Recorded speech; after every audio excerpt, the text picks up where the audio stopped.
അങ്ങനെ കൃപയിൽ വളർന്നു വരുവാൻ ദൈവം നമ്മളെ സഹായിക്കും. നാം അധ്യായം അതിൻ്റെ 5-ാമത്തെ വാക്യമാണല്ലോ നമ്മൾ വായിച്ചു നിർത്തിയത്. 5-ാമത്തെ വാക്യം വായിച്ചു.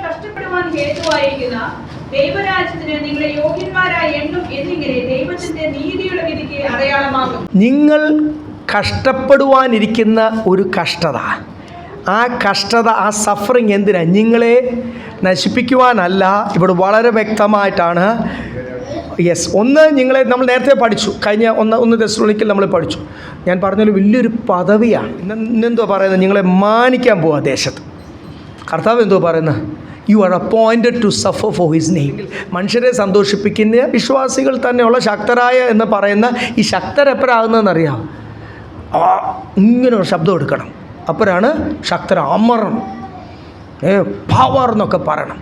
അതൊക്കെ കിടുകണം, സ്പീക്കറുകളൊക്കെ എടുക്കണം. അപ്പോഴാണ് വിശ്വാസികൾ പറയുന്നത് എന്താ തീർന്നു? ശക്തിയോടുകൂടി ശുശ്രൂഷിക്കും. അതാണോ ശക്തി? നമ്മളിവിടെ കിടന്ന് ശബ്ദം ഉണ്ടാക്കിയാലും ബാലിൻ്റെ പ്രവാചകന്മാരവിടെ എന്താ ശബ്ദം മാത്രമല്ല, നിങ്ങൾ ആ ഭാഗം ഒന്ന് വായിച്ചു. അവിടെ കിടന്ന് കാണിച്ച ഡ്രാമകൾ, അവിടെ കിടന്ന് കാണിച്ച കോപ്ര, ഏലിയ വിചാരിക്കുക എന്നാൽ അവരത്ര ശബ്ദം ഉണ്ടാക്കിയില്ല, ഞാൻ അതിലും ശബ്ദം ഉണ്ടാക്കി പിശാചിനെ പേടിപ്പിക്കാൻ പോവാ. പിശാച് സൗണ്ടിൻ്റെ ആളാണേ, പിശാച് ആരാധന നയിച്ചവനാണ്. അവൻ പ്രധാന ദൂതനല്ലേ. ആ ശരീരത്തിൽ നിന്ന് അവനെ മാറ്റാത്തതുകൊണ്ടല്ലേ അവനിപ്പോൾ ഓരോരുത്തരുടെയും അന്ന് കൊടുത്ത അധികാരവും ശക്തിയൊക്കെ ഉള്ളതുകൊണ്ടല്ലേ ഓരോരുത്തരുടെ ഹൃദയത്തിൻ്റെ അകത്ത് പ്രവേശിക്കുന്നത്. അവന് ശബ്ദം വല്ലതും കേട്ടാൽ, അവന് ചെവിയും ഇയർ ഡ്രംസ് ഒന്നും ഇല്ലല്ലോ, ശബ്ദം കേട്ടാൽ വല്ലതും അവനെ പേടിപ്പിക്കാൻ പറ്റുമോ? നോ. അവന് പേടിയുള്ള ഒരൊറ്റ കാര്യമുള്ളൂ, അവന് നിന്നിൽ പ്രവേശിക്കുവാൻ പറ്റാത്ത രീതിയിൽ നിനക്ക് ലോകസ്നേഹമോ ദ്രവ്യാഗ്രഹമോ വിശുദ്ധിയോ അല്ലെങ്കിൽ ഹല്ലേലൂയ പ്രൈസ് ലോർഡ് നിന്നെ അനുസരണക്കേട് ഉള്ളിൽ കൊണ്ടുവന്ന് നിന്നെ ക്ഷീണിപ്പിച്ചിട്ട് അവിടെയൊക്കെ നമ്മൾ ശുദ്ധിയോടുകൂടി നിൽക്കുമ്പോഴാണ് അവന് പ്രയാസം. അല്ലാതെ ഹല്ലേലൂയ ഏലിയാവ് അവിടെ ശബ്ദമൊന്നും എടുത്തില്ല, പക്ഷേ വീണ് കിടന്ന ഓരോ കല്ലുകളും നേരെയാക്കി. ദൈവമക്കളെ, നമ്മുടെ എവിടെയെങ്കിലുമൊക്കെ ഏരിയയിൽ നമ്മുടെ കൃപ ചോർന്നു പോകുന്ന, ശക്തി ചോർന്നു പോകുന്ന, ദൈവം ഏൽപ്പിച്ച വേല ചെയ്യുവാൻ കഴിയാതിരിക്കുന്ന ഏരിയകളുണ്ടെങ്കിൽ അവിടെ ഒക്കെ ഒരു ക്ലെൻസിങ് നടക്കണം, ഇല്ലേ? ഇത് എന്തിനാണ്? നിങ്ങളെ 5-ാമത്തെ വാക്യം ഒന്നുകൂടെ.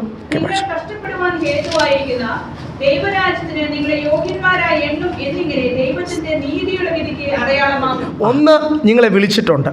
ആ വിളിച്ചു എന്ന്, യു ആർ കോൾഡ് എന്ന് കർത്താവ് നിങ്ങളെ അറിയിക്കുന്നതാണ് ഇടയ്ക്കിടയ്ക്ക് വരുന്ന ഈ കഷ്ടത. പിന്നെ രണ്ടാമത്, നിങ്ങളെ ദൈവരാജ്യത്തിന് യോഗ്യരാക്കി തീർക്കണമെങ്കിൽ ഈ തീച്ചൂളയുടെ അനുഭവം വന്നേലേ പറ്റൂ. ഞാൻ കഴിഞ്ഞ ആഴ്ച ഓർപ്പിച്ചല്ലോ, ചിലർ പഠിപ്പിക്കും ഈ രക്ഷയിലേക്ക് വരുന്ന സമയത്താണ് കയറ്റം പോലെ, ഭയങ്കര കഷ്ടത, കയറ്റമായിട്ടാണ് അവരതിനേക്കാൾ ഭയങ്കര കഷ്ടപ്പെട്ട് കയറ്റം കയറി. പിന്നെ അങ്ങോട്ട് എന്തുവാന്നാണ് പറയുന്നത്? അടിപൊളിയാണ്. അത് എന്തൊക്കെ പ്രാസംഗികർ ഉപയോഗിക്കുന്ന ഭാഷകൾ എന്നേക്കാൾ കൂടുതൽ നിങ്ങളൊക്കെ അല്ലേ കേട്ടിട്ടുള്ളത്. ഞാനധികം അങ്ങനെ വേറെ ഒന്നും കേൾക്കാൻ പോകാറില്ല. അടിക്കടി ഉയർച്ച, വെച്ചടി കയറ്റം, നീ വിചാരിക്കുന്ന കാര്യങ്ങളൊക്കെ സാധിക്കും. ഒത്തിരി ഉപയോഗങ്ങളുണ്ടല്ലോ, ഞാനത് എല്ലാം കേൾക്കാത്തതുകൊണ്ട് എനിക്കറിയത്തില്ല. ഇപ്പോഴത്തെ മാർക്കറ്റിൽ വല്ല പുതിയ ഐറ്റംസ് ഉണ്ടോ? നിങ്ങളൊക്കെ യൂട്യൂബിൽ അതും ഇരുന്ന് കേൾക്കുന്നുണ്ടോ? കേൾക്കുന്നുണ്ടെങ്കിൽ ഒത്തിരി ക്രിറ്റിസിസവും കേൾക്കാൻ പോകണ്ട, ഒത്തിരി തെറ്റായ ഉപദേശവും കേൾക്കാൻ പോകണ്ട. കേട്ട് അത് നിങ്ങളെയും ഇൻഫ്ലുവൻസ് ചെയ്യും. ആ കാര്യങ്ങൾ ഓർത്ത് യെസ് ഹല്ലേലൂയ, നിങ്ങൾ ആരും പ്രൈസ് ലോർഡ് ആവുകൊണ്ട് ഇങ്ങനത്തെ കാര്യങ്ങളൊന്നും കേട്ട് മൂവ്ഡായി തീരല്ലേ. കഷ്ടത നിങ്ങളുടെ ജീവിതത്തിൽ വരുന്ന സ്വർഗരാജ്യത്തിന് നിങ്ങളെ യോഗ്യരാക്കി തീർക്കുവാൻ എന്ന് പറഞ്ഞാണ്. ഇനി 6-ാമത്തെ വാക്യത്തിൽ ഈ കഷ്ടപ്പെടുന്നവരെ നമ്മൾ കഷ്ടപ്പെടുമ്പോൾ കർത്താവ് കൈവിടുന്ന അവസ്ഥയല്ല. കഷ്ടപ്പെടുമ്പോൾ ദൂതന്മാരോട് പറയും, സ്പെഷ്യൽ പ്രൊട്ടക്ഷനാണ്. കഷ്ടപ്പെടുമ്പോൾ എങ്ങനെയാണ്? ഒരു പ്രൈം മിനിസ്റ്ററിനോ പ്രസിഡൻറ്റിനോ മുഖ്യമന്ത്രിക്കാണെങ്കിൽ പോലും ഒരു ഭീഷണി നേരിടുമ്പോൾ നിങ്ങൾ കണ്ടിട്ടുണ്ടോ? സാധാരണ പ്രൊട്ടക്ഷനേക്കാൾ SPG എന്നൊക്കെ പറയും, അല്ലെങ്കിൽ ബ്ലാക്ക് കാറ്റ്സ് ഒക്കെ വലിയ Z കാറ്റഗറിയിലുള്ളവർക്ക്, അല്ലെങ്കിൽ SPG എന്നൊക്കെ സ്പെഷ്യൽ പ്രൊട്ടക്ഷൻ ഫോഴ്സസ് ഗ്യാങ് ഒക്കെ എന്ത് ചെയ്യും? കൂടെ ഉണ്ട് അവരോട്. അപ്പം ആ സമയത്ത് നിങ്ങൾ കാണാം, സാധാരണ 2 പേരോ 3 പേരോ അല്ലെങ്കിൽ 4 പേരുടെ ഇടയ്ക്ക്, പോലീസിൻ്റെ ഇടയ്ക്ക് നടക്കുന്ന മന്ത്രിയോ മുഖ്യമന്ത്രിയോ പ്രധാനമന്ത്രിയോ ഒക്കെ പിന്നെ ഈ ഭീഷണി നേരിടുമ്പോൾ എന്തുവാ? ഒരു 10-20 പേര് ചുറ്റിനും കാണാം. ഫ്രണ്ടിൽ കുറേ 5-6 കാർ, ബാക്കിൽ കുറേ 5-6 കാർ, ഏത് കാറിലാത്താന്ന് നമുക്കും അറിയത്തില്ല എന്നുള്ള പല തന്നെ പ്രൊട്ടക്റ്റ് ചെയ്യുവാൻ വേണ്ടി. ഈ തേനീച്ച വളർത്തുന്നവർക്കറിയാം, റാണിയെ പ്രൊട്ടക്റ്റ് ചെയ്യുവാൻ ആ ഈച്ചകൾ ഒരു 100 ഈച്ചയാണ്, അല്ലെങ്കിൽ 1000 അല്ലെങ്കിൽ 800 ഈച്ച അല്ലെങ്കിൽ 3000 ഈച്ച ഏതാണ്ട്. പപ്പയ ഹോർട്ടിക്കോപ്പിലൊക്കെ പോയി ഇതൊക്കെ പഠിച്ചതാണ്. പൂനെയിലെ പ്രൊഫസേഴ്സൊക്കെ വന്ന് പഠിച്ച് ക്ലാസ്സൊക്കെ എടുത്ത് സർട്ടിഫിക്കറ്റൊക്കെയാണ്. അല്ലെങ്കിൽ പറഞ്ഞത് ഇതുപോലെ 1000 ഈച്ചയാണ് ഒരു റാണിയെ പ്രൊട്ടക്റ്റ് ചെയ്യുവാൻ. ആ റാണിക്ക് എന്തെങ്കിലും, അല്ലെങ്കിൽ നമ്മളൊന്ന് കൂട് തുറക്കുമ്പോൾ നമുക്കറിയാം റാണിയുടെ ചുറ്റിനും കുറേ 100 ഈച്ചയുള്ളെങ്കിൽ ഒറ്റയടിക്ക് ഈച്ചകളെല്ലാം കൂടി ഈ കൂടുതൽ കാണിക്കുമ്പോൾ നമുക്കറിയാം അതിൻ്റെ അകത്താണ് റാണി എന്ന് പറയുന്ന പോലെ തന്നെ നമ്മൾ ഒരു കഷ്ടതയിൽ കൂടി കടന്നു പോകുമ്പോൾ കർത്താവ് കേട്ടില്ല എന്നല്ല, കണ്ടില്ല എന്നല്ല, 100 ദൂതന്മാരുടെ പ്രൊട്ടക്ഷൻ എന്ന് മാത്രമല്ല, നിന്നെ ആര് കഷ്ടപ്പെടുത്തുന്നോ അവർക്കെതിരെ ഒരു ആക്ഷനൂടെ ഉണ്ടോ? അത് സാധാരണ നമ്മൾ വിഷമത്തിലൊക്കെ പറയും കർത്താവെ അവനെ ശരിയാക്കണേ, നമ്മൾ പറയുന്ന പോലൊന്നും അല്ല കർത്താവ് കേൾക്കുന്നത്. ഒന്ന് വായിച്ച നമ്മുടെ ബൈബിളിൽ മലയാളത്തിൽ 6, 7, 8 ഒന്നിച്ചാ വരുന്നത്. 8ാമത്തെ വാക്യത്തിലാണ് നമ്മുടെ ബൈബിൾ. ഇംഗ്ലീഷിലും POC ബൈബിളും എല്ലാം കറക്റ്റായിട്ട് 6ാമത്തെ വാക്യത്തിൽ തന്നെയാണ്. 8ാമത്തെ വാക്യം വായിച്ചു.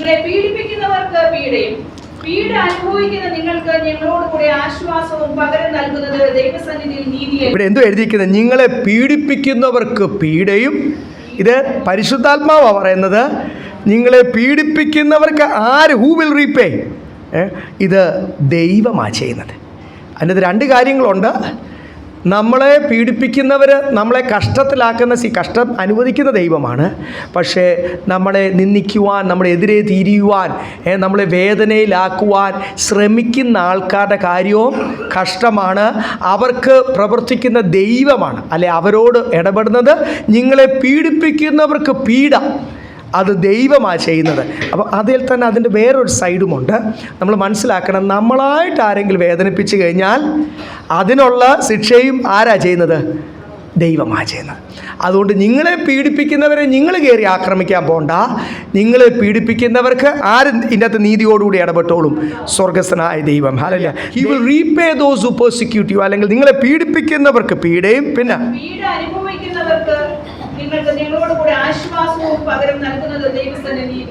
ദൈവത്തിൻ്റെ നീതിയാണ് ആ വെളിപ്പെടുന്നത്. നമ്മൾ കർത്താവിനോടൊന്നും പറയണ്ട. He's A righteous God. നീതിമാനായ ദൈവം. ഒന്ന്, നിങ്ങളെ പീഡിപ്പിക്കുന്നവർ ദൈവം ചെയ്തോളും. ദൈവമേ ഇങ്ങനെ ചെയ്യണമേ എന്ന് പറഞ്ഞാൽ പിന്നെ ദൈവം ചെയ്യത്തില്ല. ഐഡിയ ഒന്നും കർത്താവിനോട് പറയണ്ട. Are you the councillor of God എന്ന് പറഞ്ഞാൽ അങ്ങോട്ട് ആലോചന ഒന്നും പറഞ്ഞു കൊടുക്കാൻ ആലോചനക്കാരനൊന്നും അല്ല നമ്മൾ. ദൈവം ഏൽപ്പിച്ചിട്ടുമില്ല, ദൈവം അങ്ങനെ ചെയ്യത്തുമില്ല. സ്തോത്രം. ഹല്ലേലൂയ. പക്ഷേ ദൈവം നിങ്ങളെ പീഡിപ്പിക്കുന്നവർക്ക് ദൈവത്തിൻ്റെ കാര്യം അവർക്ക് വിരോധമായി തീരും. അല്ലെ അവരോട് എങ്ങനെ ഡീൽ ചെയ്യേണ്ടതെന്ന് സ്വർഗം ഒരു തീരുമാനമെടുത്തിരിക്കും. കാരണം താൻ നീതിമാനായ ദൈവമാണ്. 2ാമത് അപ്പോസ്തലൻ പറയുക, ഞങ്ങളും കഷ്ടതയിൽ കൂടെ കടന്നു പോകുന്നത്. ആശ്വസിപ്പിക്കുക. നമ്മൾ തുല്യ ദുഃഖിതരാ, കഷ്ടത്തിലാണ്. അപ്പോസ്തലൻ ഇത്രയും വർഷം ശുശ്രൂഷ ചെയ്തു. 2 തെസ്സലോനിക്കരൊക്കെ എഴുതുമ്പോൾ, തൻ്റെ ശുശ്രൂഷയുടെ ഈ 2ാം ലേഖനങ്ങളൊക്കെ എഴുതുമ്പോൾ, ആദ്യത്തെ ലേഖനം എഴുതി കഴിഞ്ഞ് ഒത്തിരി കഴിഞ്ഞ 25-30 വർഷമൊക്കെ താൻ ശുശ്രൂഷ ചെയ്തിരിക്കുന്ന സമയത്ത്, ശുശ്രൂഷ എന്ന് പറഞ്ഞാൽ ഒരു ദിവസം വിശ്രമം എടുക്കാത്ത മനുഷ്യനാണ്. അത്രയും അധ്വാനിച്ച്, കർത്താവിന് വേണ്ടി അധ്വാനിച്ച് ശക്തനായി നിൽക്കുന്ന സമയത്ത് താനും ഒരിറക്കവുമില്ല. ദൈവമക്കളെ, ഇടയ്ക്കൊക്കെ കർത്താവ് ഈ കഷ്ടതയുടെ ഇടയ്ക്ക് ഒരു ബ്രേക്ക് തരും. ദൈവത്തിന് സ്തോത്രം. കുറച്ച് നാൾ ഒരു ശാന്തമായിട്ടെല്ലാം നന്നായിട്ട് പോകും. പിന്നെ എന്തു ചെയ്യും? ദൈവം അനുവദിക്കും ചില കാര്യങ്ങളൊക്കെ നമ്മുടെ ജീവിതത്തിൽ വരുവാൻ. അത് വേറെ ഒന്നിനുമല്ല, നമ്മുടെ ജീവിതത്തിൽ കഷ്ടതയും വിഷമങ്ങളും ഒക്കെ ഉണ്ടാകുമ്പോഴാണ് ക്രൂശ് എന്ന് അതിന് കർത്താവ് പറഞ്ഞില്ലേ? ഒന്നല്ല, ഒരു ക്രൂശല്ല. ഒരു വലിയ ക്രൂശാണ് കർത്താവ് ചുമന്നത്. ലോകത്തിൻ്റെ ഭാരം, പാപം മുഴുവൻ. നമുക്കതൊന്നും ചുമ്മാനുള്ള കപ്പാസിറ്റി ഇല്ല. അതുകൊണ്ട് ക്രൂശിൻ്റെ അനുഭവം ഓരോരുത്തരുടെ ജീവിതത്തിൽ ഓരോന്നാണ്. അത് പല കാര്യങ്ങളിലാണ്, ഒറ്റ വിഷയമല്ല. ഒറ്റ വിഷയമാണ് ആശ്വാസവാരം. അത് ഈ പല വിഷയങ്ങൾ വരുമ്പോഴാണ് നമ്മളെ ഞെരിക്കുന്ന ഒരവസ്ഥ. നമ്മൾ അതിൻ്റെ അകത്തങ്ങ് പൊഹഞ്ഞു പോകും. നമ്മൾ എന്ത് ചെയ്യും? അതിൻ്റെ അകത്തങ്ങ് കഷ്ടപ്പെട്ടങ്ങ് പൊഹഞ്ഞു പോകും. ഈ നല്ലതാണത്. ഇങ്ങനെ പല രീതിയിൽ നിന്ന് നമ്മളെ വേദനകൾ വരുമ്പോൾ, അല്ലെ പല വിഷയത്തിൽ നമ്മൾ എങ്ങനായി തീരും എന്നുള്ള ഭാരം വരുമ്പോൾ, എന്നും നമുക്ക് ദൈവത്തിൽ ആശ്രയിച്ചാലേ പറ്റൂ എന്നുള്ളൊരു സാഹചര്യമാണ്. എത്ര നല്ലതാണ്. നമ്മളല്ലേ ബെല്ലും ബ്രേക്കും ഇല്ലാതൊരു പോക്ക് പോകും. ഒരിച്ചിര വല്ലതും കിട്ടിയ അഹങ്കരിക്കുന്ന ഇസ്രായേൽ മക്കളെക്കാൾ ഒട്ടും മോശമല്ല ഞാനും നിങ്ങളും. മനുഷ്യനല്ലേ, പച്ച മനുഷ്യനാണ്. We just human. പച്ച മനുഷ്യനാവുണ്ട്. ഒരു ഇച്ചിര വില. അതുകൊണ്ടാണ് കർത്താവ് ഇടയ്ക്ക് എന്ത് ചെയ്യും? ഒന്ന് ഇച്ചിര സാംസൺ ഒന്ന് ഉയരുന്നു എന്ന് അറിഞ്ഞു കഴിഞ്ഞാൽ നമ്മുടെ എല്ലാവരും ജീവിതത്തിൽ അങ്ങനെ ദൈവം ഇങ്ങനെ നീറാൻ വേണ്ടിയുള്ള ചില കാര്യങ്ങളൊക്കെ ചെയ്യും. നമ്മുടെ വിഷമത്തിൽ നമ്മളങ്ങ് നീറിപ്പോകുന്നതാണ്. പക്ഷേ കർത്താവ് എല്ലാത്തിനും ഒരു തീരുമാനം എടുത്തിട്ടുണ്ട്. അവിടെ ഒക്കെ നമ്മൾ എല്ലാ ദിവസവും ദൈവസന്നിധിയിൽ മുട്ടുമടക്കുവാൻ, എല്ലാ ദിവസവും ഇസ്രായേലിൻ്റെ മരുഭൂമി യാത്ര അങ്ങനെ അല്ലായിരുന്നോ? എന്തിനാ പഴയ നിയമം വെച്ചിരിക്കുന്നത്? ഇസ്രായേലിനെ ദൈവം എങ്ങനെ നടത്തി എന്നുള്ള ആ യാത്ര, മരുഭൂമി യാത്ര നമുക്കൊരു മാതൃകയാണ്, ഒരു ദൃഷ്ടാന്തമാണ്, നേരിലായിട്ട് അത് നിൽക്കുന്നു. അങ്ങനെയൊക്കെ തന്നെയാണ് നമ്മളെയും ഈ മരുഭൂമി യാത്ര കർത്താവ് നടത്തുന്നത്. അവർക്ക് പറ്റിപ്പോയത് സുബോധമുള്ള അല്ലെങ്കിൽ പ്രായമുണ്ടായിരുന്നവരെല്ലാവരും തെറ്റിപ്പോയി. യോശുവയും കാലേബും കുടുംബം അല്ല, 20 വയസ്സിന് താഴെയുള്ള കുഞ്ഞുങ്ങളും പിന്നെ യോശുവയും കാലേബും കുടുംബമൊക്കെ അങ്ങ് എത്തിയുള്ളൂ. ബാക്കിയുള്ളവരൊക്കെ മരുഭൂമിയിൽ ഇടയ്ക്കൊക്കെ അവർക്ക് റിയാക്ഷൻസ് വരും, പൊട്ടിത്തെറിക്കുന്ന അവസ്ഥ, പീരി ഇളകുന്ന അവസ്ഥ വരും. മോശ പോലും അവസാനം എന്ത് ചെയ്തു? എന്തു പറ്റി? റിയാക്ട് ചെയ്തു. ഈ റിയാക്ട് ചെയ്യാൻ ദൈവം നമ്മളെ അനുവദിച്ചിട്ടില്ല.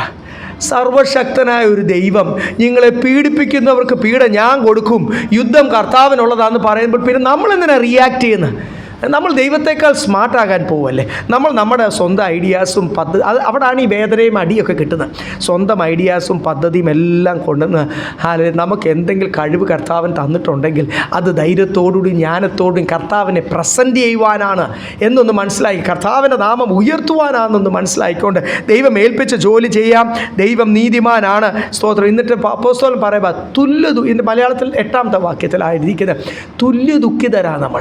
നിങ്ങളെ പീഡിപ്പിക്കുന്നവർക്ക് പീഡിയും, കഷ്ടപ്പെടുന്ന നമുക്കെല്ലാവർക്കും ഒന്നിച്ച് ദൈവം ഒരു ആശ്വാസവും നൽകുന്നത് ദൈവത്തിന് മുമ്പിൽ നീതിയല്ലോ. നീതിമാനായ ദൈവത്തിന് മുമ്പിൽ എന്തുവാന്ന് എഴുതിയിരിക്കുന്നത്?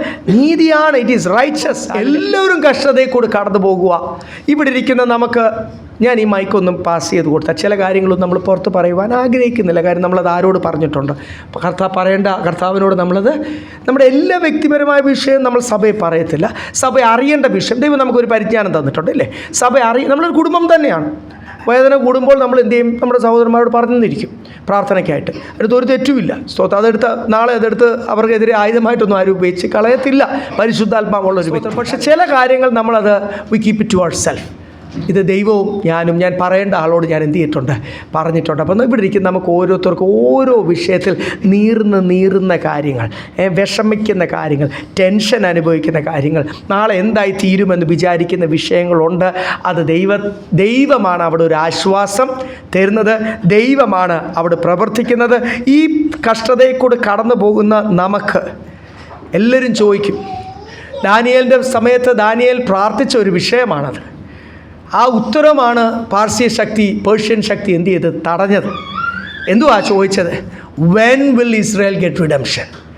ഇസ്രായേലിന്, ദൈവജനത്തിന് ഒരു വിടുതൽ, ഒരു മോചനം ഈ കഷ്ടതയിൽ നിന്ന്, ശത്രു വിഷമിപ്പിക്കുന്ന അവസ്ഥയിൽ നിന്ന്, ഈ ശത്രുവിൻ്റെ പിടിയിൽ നിന്ന്, ഈ ബന്ധനത്തിൽ നിന്ന് ഞങ്ങൾക്ക് എന്നാ ഒന്ന് സന്തോഷത്തോടുകൂടി സന്തോഷം മാത്രമുള്ള ഒരു ദിവസം ഞങ്ങൾക്ക് എന്ന് ചോദിക്കുന്നപ്പോൾ നമ്മളെല്ലാം അറിയാതെ ഇടയ്ക്ക് വിഷമിച്ച് പോകുന്ന ഒരു കാര്യമാണ്, ചോദിച്ചു പോകുന്ന ഒരു കാര്യമാണ്. ഹല്ലേലൂയ. അതിനെപ്പറ്റിയാണ് 6-7 പറയുന്നത്. വായിച്ചേ. യെസ്. കർത്താവായ യേശു തന്റെ ശക്തിയുള്ള ദൂതന്മാരുമായി സ്വർഗ്ഗത്തിൽ നിന്ന് അഗ്നിജ്വാലയിൽ പ്രത്യക്ഷനായി ദൈവത്തെ അറിയാത്തവർക്കും നമ്മുടെ കർത്താവായ യേശുവിന്റെ സുവിശേഷം അനുസരിക്കാത്തവർക്കും പ്രതികാരം കൊടുക്കുമ്പോൾ അന്നാ നമ്മൾ സന്തോഷിക്കാൻ പോകുന്നത്. താഴോട്ട് വരുന്നുണ്ട്. നമ്മൾ തേജസ്സിൽ സന്തോഷിക്കും.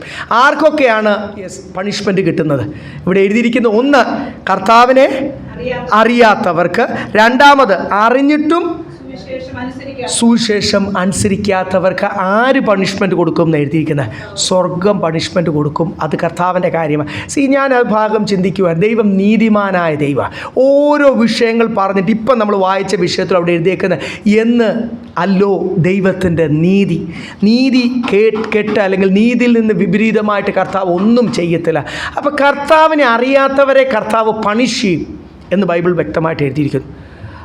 അത് ശരിയാണോ? അത് കർത്താവിനെ അറിയാത്തവരെ കർത്താവ് പണിഷ് ചെയ്ത് കഴിഞ്ഞാൽ നീതിമാനായ ദൈവമാണോ? ദൈവം ചാൻസ് കൊടുക്കണ്ടേ? അപ്പോൾ അതിൻ്റെ അർത്ഥം എന്തുവാ? കർത്താവിനെ അറിയാത്തവരെ ദൈവം പണിഷ് ചെയ്യുന്നെങ്കിൽ അതിൻ്റെ അർത്ഥം അവർക്കൊക്കെ അറിയുവാൻ ദൈവം ഒരു ചാൻസ് കൊടുത്തിട്ടുണ്ട്. നമ്മൾ വലിയ ന്യായവിധികളൊക്കെ നടക്കുമ്പോൾ നമ്മുടെ ഈ വേദനിപ്പിക്കുന്ന ഒരു വിഷയമല്ലേ, നമ്മൾ പുറമേ നമ്മൾ നോക്കുമ്പോൾ വിചാരിക്കുന്നു വേറെ തെറ്റൊന്നും താൻ ചെയ്തില്ലല്ലോ എന്ന് വിചാരിക്കുന്ന ആ ഒരു വലിയ ബിസിനസ്സുകാരൻ, തൻ്റെ പെട്ടെന്നുള്ള ആ ഒരു ബുദ്ധിയില്ലാത്ത തീരുമാനം എന്ന് തന്നെ നമുക്ക് പറയാം. കാര്യം അങ്ങനെ ഒരു തീരുമാനത്തിലേക്ക് കടക്കേണ്ട ഒരാവശ്യമില്ല. അങ്ങനെ ഒരു തീരുമാനത്തിലേക്ക് താൻ കടന്നപ്പോൾ നമ്മൾ വിചാരിക്കും എന്തുവാണ് ആ കുടുംബത്തിന് സംഭവിച്ചത്. ഭാര്യ, മകൻ, മകൾ, അവരൊക്കെ ലെവൽ വിട്ടങ്ങ്, ഞാൻ പറഞ്ഞില്ലേ 300 കോടിയുടെ കാറുകൾ എന്നൊക്കെ പറഞ്ഞ് 12 റോൾസ് റോയ്സ് എന്നൊക്കെ പറഞ്ഞ് പിന്നെയും ജെറ്റുകൾ വാങ്ങിച്ചുകൊണ്ട് പ്രൈവറ്റ് ജെറ്റ്സ്. അപ്പം ശരി, അവർ വളരെ അങ്ങ് അവർക്ക് ഉള്ള വരുമാനത്തെക്കാൾ കൂടുതൽ ലാവിഷ് ലൈഫ് സ്റ്റൈലായിരുന്നു എന്നൊക്കെ സത്യമാണ്. അതൊക്കെ അതിൻ്റെ വേറൊരു ഭാഗമാണ്. പക്ഷേ ഇങ്ങനൊരു ന്യായവിധി എന്തുകൊണ്ട്? അൾട്ടിമേറ്റ്ലി നോക്കുമ്പോൾ താനും ക്രിസ്തുവിനെ അല്ലെങ്കിൽ ഒരു ക്രിസ്ത്യാനിയായിട്ടാണല്ലോ അറിയപ്പെടുന്നത്. തനിക്ക് സത്യത്തിലല്ല നിലനിൽക്കുന്നെങ്കിൽ പോലും ലോകം അറിയപ്പെടുന്ന താനും ആരാണ്? ഒരു ക്രിസ്ത്യാനിയായിട്ട്. അപ്പോൾ എന്തുകൊണ്ട് ഇത് സംഭവിച്ചു ചിന്തിക്കുമ്പോൾ ഇതിൻ്റെ എല്ലാം തൻ്റെ മാത്രമല്ല, എല്ലാ ദൈവം അനുവദിക്കാതെ സാത്താനൊന്നും ചെയ്യുവാൻ കഴിയത്തില്ല, ഒന്നും ആരുടെയും ജീവിതത്തിൽ. അപ്പോൾ ഓരോ വിഷയത്തിന് മുമ്പിൽ, ഒരു രാജ്യത്തിലുണ്ടാകുന്ന, ഒരു കുടുംബത്തിലുണ്ടാകുന്ന, ഒരു ദേശത്തുണ്ടാകുന്ന വിഷയത്തിന് മുമ്പിൽ ദൈവം ഒരു തീരുമാനമെടുത്തെങ്കിൽ, ദൈവമാണ് തീരുമാനമെടുക്കുന്നത്, സാത്താനൊന്നുമല്ല. സാത്താനെ ദൈവം പലപ്പോഴും ഉപയോഗിക്കും ദൈവത്തിൻ്റെ ജോലി ചെയ്യാൻ, അല്ലെങ്കിൽ ആ ഒരു ന്യായവിധി നടത്തിച്ചെടുക്കുവാൻ. കാര്യം അങ്ങനത്തെ നല്ല പ്രവൃത്തികൾ ദൈവത്തിൻ്റെ ദൂതന്മാരും ഇങ്ങനത്തെ പ്രവൃത്തികളൊക്കെ ദൈവമാണ് സാത്താനെ കൊണ്ട് ചെയ്യിപ്പിക്കുന്നതെന്ന് ബൈബിളിൽ നമ്മൾ വളരെ വ്യക്തമായിട്ട് കാണും. അതുകൊണ്ട് ദൈവം അങ്ങനെ ഒരു കാര്യം അനുവദിച്ചെങ്കിൽ അതിൻ്റെ പുറകിലൊരു റീസണുണ്ട്. ആ മനുഷ്യൻ്റെ ജീവിതത്തിലും പലവട്ടം യേശുവിനെ അറിയേണ്ടതുപോലെ അറിയുവാനും സത്യം അറിയേണ്ടതുപോലും അറിയുവാൻ ദൈവം തൻ്റെ പഠിക്കൽ, തൻ്റെ ഭവനത്തിൽ തന്നോടും വ്യക്തിപരമായിട്ട് സുവിശേഷം അറിയിച്ചിട്ടുണ്ട് എന്നുള്ള ഒരു സംശയവുമില്ല. ദൈവത്തെ അറിയാത്തവരെ കർത്താവ് ന്യായം വിധിക്കും, ശിക്ഷിക്കുമെന്ന് ഇവിടെ എഴുതിയിട്ടുണ്ടെങ്കിൽ അവർക്ക് ചാൻസ് ആര് കൊടുത്തിട്ടുണ്ട്? ദൈവം കൊടുത്തിട്ടുണ്ട്. കാരണം നമ്മുടെ ദൈവം നീതിമാനായ ദൈവമാണ് എന്ന് വചനം പറയുന്നു. അപ്പോൾ ഇവിടെ എഴുതിയിട്ടുണ്ട് ദൈവത്തെ അറിയാത്തവർക്ക്, പിന്നെ അതുപോലെ തന്നെ ദൈവത്തെ അറിഞ്ഞിട്ടും സുവിശേഷം അനുസരിക്കാത്തവർ. അതിനകത്തെല്ലാം പെടുന്നുണ്ട്, ദൈവമക്കളും പെടുന്നുണ്ട്. സുവിശേഷം അല്ലെ വചനം അറിഞ്ഞിട്ടും അത് പൂർണ്ണമായിട്ട് അനുസരിക്കാത്തവർക്ക് വലിയ ദൈവത്തിൻ്റെ ന്യായവിധി, പ്രതികാരം, വെഞ്ചൻസ് എന്നാണ് എഴുതിയിരിക്കുന്നത്. ഇച്ചിരി പേടിക്കേണ്ട ഒരു വിഷയം. നമ്മളെന്തോ പറയുന്നു, കർത്താവ് ശിക്ഷിക്കത്തൊന്നുമില്ല. ഈ പ്രതികാരം ചെയ്യുന്ന ദൈവം, അല്ലെ പഴയ നിയമത്തിലെ ആ ഭാഷ ഉപയോഗിച്ച് വെഞ്ചൻസ് എന്നുള്ള ഈ പദം ബൈബിളിൻ്റെ അകത്ത് ഒത്തിരി സ്ഥലത്ത് എഴുതിയിട്ടുണ്ട്. പ്രതികാരം ചെയ്യുന്ന ദൈവം, ദൈവത്തിൻ്റെ ഉഗ്ര കോപം, ദ റാത്ത് ഓഫ് ദ ലോർഡ്. അങ്ങനെ ദൈവം ഒരു കാര്യം ചെയ്താൽ ദൈവം അമാലേക്കരെയൊക്കെ ഭൂമിയുടെ മുഖത്തിൽ നിന്ന് എന്ത് ചെയ്തു? മായ്ച്ചു കളഞ്ഞു. ദൈവത്തെ ആരാധിച്ചുകൊണ്ടിരുന്ന കുടുംബങ്ങൾ പോലും ദൈവത്തിൻ്റെ ന്യായവിധി വന്നതായിട്ട് പഴയ നിയമത്തിലും പുതിയ നിയമത്തിലും നമ്മൾ കാണും. പുതിയ നിയമസഭയിൽ തന്നെ നമ്മൾ ഹല്ലേലൂയ പോഷ്ക് പറഞ്ഞ കുടുംബത്തിൻ്റെ ഭാര്യയും ഭർത്താവിൻ്റെ മേലൊക്കെ വന്ന ദൈവത്തിൻ്റെ ന്യായവിധി നമ്മൾ കണ്ടു. അപ്പം ദൈവത്തിൻ്റെ പ്രതികാരം. പണ്ടൊക്കെ ദൈവദാസന്മാർ ഈ വിഷയങ്ങളൊക്കെ പ്രസംഗിക്കുമായിരുന്നു. ബൈബിൾ നമ്മൾ ദൈവത്തിൻ്റെ സ്വഭാവം അറിഞ്ഞാലേ ഉള്ളൂ അടി കൊള്ളാതെ നമ്മൾ എന്ത് ചെയ്ത് മാറി നിൽക്കുന്നത്. വളരെ ഈസി ആയിട്ട് ആ പ്രസംഗമൊക്കെ മാറി, രക്ഷ നഷ്ടപ്പെടത്തില്ല, എങ്ങനെ നമ്മൾ ജീവിച്ചാലും സ്നാനപ്പെട്ടാൽ മതി, സ്വർഗ്ഗം ഉറപ്പാ. അവസാനം ഇവിടെ ഒരു പൊടി തട്ടുന്ന ഒരു പ്രശ്നമുണ്ട്, ഈ ചൈനീസ് പ്രശ്നമുണ്ടല്ലോ, പൊടി തട്ടുന്നത്. അവസാനം നമ്മുടെ പൊടിയൊക്കെ തട്ടി എങ്ങനെയെങ്കിലുമൊക്കെ കർത്താവ് നമ്മൾ എന്ത് ചെയ്ത് കുറവുകളൊക്കെ അങ്ങ് ക്ഷമിച്ച് കാഹളം ഊതുന്നതിന് മുമ്പേ നമ്മളങ്ങ് കൊണ്ടുപോകുമെന്ന് ആരെങ്കിലും ചിന്തിക്കുന്നുണ്ട്. തിരുവചനം അത് പറയുന്നില്ല. പുതിയ നിയമമാണല്ലോ നമുക്ക് പ്രമാണം. എത്ര ഭയത്തോടും വിറയലോടും നിൻ്റെ രക്ഷയ്ക്കായിട്ട് പ്രവർത്തിപ്പിക്കുകയും. സ്തോത്രം, ഹല്ലേലൂയ. യാത്ര തുടങ്ങിയാൽ പോരാ, അവസാനം വരെ ജയിക്കുന്നവരായി തീരണം. അവസാനം വരെ എല്ലാവരും, നമ്മൾ കഴിഞ്ഞ ആഴ്ചയിൽ നമ്മൾ പഠിച്ച ഭാഗമാണ്, പലരും ഈ അവസാനത്തിൽ തെറ്റിപ്പോകുമ്പോൾ, മോശ പോലും അവസാനത്തിലെ പ്രവൃത്തി നിമിത്തം അല്ലെങ്കിൽ കനാൻ കാണാതിരുന്നപ്പോൾ നീ കണ്ടോ പ്രവേശിക്കത്തില്ല. എത്ര വിഷമമുള്ള കാര്യമാണ്. ബാക്കിയുള്ളവർ പുള്ളി നടത്തിയവരൊക്കെ പ്രവേശിച്ചു, ചിലർ പ്രവേശിച്ചു, നടത്തിയവൻ എന്ത് ചെയ്തില്ല, അഭിഷക്തൻ എന്ത് ചെയ്തില്ല. പഴയ നിയമത്തിൻ്റെ മധ്യസ്ഥൻ മോശ എന്തോ വിളിച്ചുകൊണ്ടിരുന്നത്, the mediator of the law അല്ലെങ്കിൽ ഓൾഡ് ടെസ്റ്റ്മെൻറ്റ്, ഓൾഡ് കവനൻ്റ് എന്നാണ് പറഞ്ഞത്. പഴയ നിയമത്തിൻ്റെ മധ്യസ്ഥൻ, ഇസ്രയേലിൻ്റെയും ദൈവത്തിൻ്റെയും ഇടയ്ക്ക് നിന്നവൻ. സ്തോത്രം. ഈ പ്രമാണങ്ങൾ മുഴുവനും എഴുതുവാൻ ദൈവം ഉപയോഗിച്ച ഒരു ശക്തനായ ദൈവദാസൻ. മോശയ്ക്ക് മുമ്പുള്ള കാര്യങ്ങൾ പോലും പരിശുദ്ധാത്മാവിൽ മോശ എഴുതിയതായിട്ട് നമ്മളിവിടെ കാണും, ഇല്ലേ? ആദ്യത്തെ 5 പുസ്തകങ്ങളൊക്കെ അവിടെ എല്ലാം ദൈവം ഇത്രയും ശുശ്രൂഷയിൽ ഉപയോഗിച്ചവൻ. താൻ പോലും പ്രവേശിച്ചില്ലെങ്കിൽ എത്ര ഭയത്തോടും വിറയലോടും. ഈ വിറയൽ എന്നൊക്കെ പറയാൻ കാരണം എന്നാ? അതിനി കേട്ടിട്ട് ഇനി ആൾക്കാരെല്ലാം പറയാം, നമുക്ക് ഈ ഡാൻസൊക്കെ ഇപ്പോൾ സ്റ്റെപ്പാണല്ലോ, പഠിച്ചിട്ട് ചെയ്യുന്ന പോലെ ഇനി വിറയ്ക്കുന്ന അനുഭവങ്ങൾ, അതിങ്ങനെ മൈക്ക് വിറപ്പിച്ച്. നോ, അതിൻ്റെ ആഴം ഒന്ന് മനസ്സിലാകണം. ഭയം എന്ന് പറഞ്ഞാൽ ഒരു വിട്ട് പാസ്റ്ററല്ല, അപ്പോസ്തലനല്ല, എത്ര തലമുറയായിട്ട് കർത്താവിനെ സേവിച്ചു. ഏത് വ്യക്തിയും ഒത്തിരി കർത്താവിന് വേണ്ടി വില കൊടുത്തു, അവരോട് ദൈവം ശക്തമായിട്ട് ഇടപെടും. ആ വിളി അനുസരിച്ച് ഒരുക്കുവാൻ ദൈവം ഇടപെടും. പരിശുദ്ധാത്മാവ് സദാകാലം വാദിച്ചുകൊണ്ടിരിക്കത്തില്ല. അത് നമ്മൾ ദൈവത്തിൻ്റെ വെഞ്ചൻസ് അല്ലെങ്കിൽ ദൈവത്തിൻ്റെ പ്രതികാരം നമ്മൾ മനസ്സിലാക്കണം. അതുകൊണ്ട് നമ്മൾ അതിൽ പെട്ടുപോകാതെ, അതുകൊണ്ടാണ് ഇടയ്ക്കിടയ്ക്ക് പൗലോസ് അപ്പോസ്തലൻ തെസ്സലോനിക്ക സഭയും നേരത്തെയുള്ള സഭയിലൊക്കെ നമ്മളെ വിളിച്ചിരിക്കുന്ന നാശത്തിനല്ല, നമ്മളെ വിളിച്ചിരിക്കുന്ന കർത്താവിന് അടികൊള്ളാൻ. ചിലർ അടികൊള്ളാൻ വേണ്ടി ജീവിക്കുക. പലപ്പോഴും നമ്മൾ കാണാറുണ്ട്, അടികൊണ്ടാലും മനസ്സിലാകത്തില്ല, സുബോധം പോകുന്ന വിധി അവരുടെ ഹൃദയം കല്ലായിപ്പോൾ. ഞാൻ യൂദാസിനോടൊക്കെ കർത്താവ് പറഞ്ഞു, എന്നെ കാണിച്ചു കൊടുക്കാൻ പോകുന്നവന് ഇങ്ങനെ ചെയ്യും. അത് എന്നിട്ട് പോലും ആ മനുഷ്യൻ എന്ത് വന്നില്ല, സുബോധം വന്നില്ല. ചിലർ ഹൃദയം റിബല, ചിലർ അവരെ ഒത്തിരി ഓവർ സ്മാർട്ടാണെന്ന് വിചാരിച്ച് അവരങ്ങ് റിബലായി പോകുമ്പോൾ ദൈവമക്കളെ, ഈ കർത്താവ് ഒന്ന് നോക്കിയാൽ മനസ്സിലാക്കണം. നമുക്ക് മക്കളുണ്ടല്ലോ, ഇവിടെ ഇരിക്കുന്നവർക്കൊക്കെ മക്കളുണ്ട്. ചില മക്കളെ ഒന്ന് നോക്കി അവർക്ക് കാര്യം പിടികിട്ടും. ചില മക്കളോട് എത്ര പറഞ്ഞാലും പറ്റത്തില്ല. ഇനി പബ്ലിക്കോ വല്ലോ എന്ന് വെച്ചാൽ അവിടെ കിടന്ന് അനൗൺസ് ചെയ്താൽ പോലും എന്ന് ചോദിച്ചുകൊണ്ടിരിക്കുന്ന മക്കളുമുണ്ട്. സത്യമല്ലേ? പേരൻസും മക്കളെന്ന് പറഞ്ഞാൽ ഒരു ഭയങ്കര കമ്മ്യൂണിക്കേഷൻ ഉള്ളതാണ്. കാരണം അവർ ജനിച്ചപ്പം തൊട്ട് ഈ അപ്പനും അമ്മയും എന്തിനാ നോക്കുന്നതെന്നും അവരിൽ നിന്ന് പ്രതീക്ഷിക്കുന്നത് എന്തിനാണെന്നും ആ ചിട്ടകളും നിയമങ്ങളും ഒക്കെ അറിയാവുന്നതാണ് കുഞ്ഞുങ്ങൾ. വേറെ ആരൊക്കെ നോക്കുന്നതിനേക്കാൾ പേരൻസ് നോക്കിയാൽ മനസ്സിലാവും.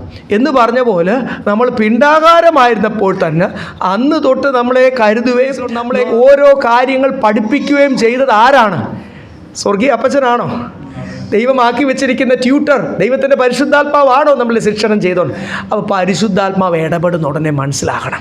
മനസ്സിലായില്ല എന്ന് വിചാരിച്ച് വീണ്ടും അടി കൊള്ളാൻ വേണ്ടി നമ്മൾ മുൻപോട്ട് പോകല്ലേ. Let us B sensitive. കർത്താവ് ഒരു കാര്യം വേണ്ട എന്ന് പറഞ്ഞാൽ എന്തുവാ, ആ സാധനം വലിച്ചങ്ങ് എറിഞ്ഞേക്കണം. അത് ജീവിതത്തിൽ എത്ര പ്രിയപ്പെട്ടതാണെങ്കിലും ഒരു കാര്യം എൻ്റെ കർത്താവ് വേണ്ട എന്ന് പറഞ്ഞാൽ, കർത്താവ് എനിക്ക് ചെയ്യാൻ പറ്റുമല്ലോ. എൻ്റെ കർത്താവിന് വേണ്ട എങ്കിൽ പിന്നെ എനിക്കെന്തിനാ? ആർക്ക് വേണ്ടിയാണ് പിന്നെ ചെയ്യുന്നത്? എൻ്റെ കർത്താവിന് വേണ്ട എങ്കിൽ പിന്നെ കർത്താവ് എന്ത് ചെയ്യാൻ പറഞ്ഞാലും അല്ലേ. അതിനുവേണ്ടി തെസ്സലോനിക്ക സഭയെ ഒരുക്കിയിട്ടാണ് ഇവിടെ താഴോട്ട് എൻ്റെ 9-ാമത്തെ വാക്യം. ആ നാളിൽ അവൻ തന്റെ വിശുദ്ധന്മാരിൽ മഹത്വപ്പെടേണ്ടതിനും ഞങ്ങളുടെ സാക്ഷ്യം നിങ്ങൾ വിശ്വസിച്ചതുപോലെ വിശ്വസിച്ച എല്ലാവരിലും താൻ അതിശയ വിഷയമാകേണ്ടതിന് തന്നെ അനുസരിച്ചവരുടെ മേൽ. ഇവിടെ എഴുതിയിരിക്കുന്നത് ഗ്ലോറി ഓഫ് ഹിസ് പവർ എന്ന് എഴുതിയിരിക്കുന്നത്.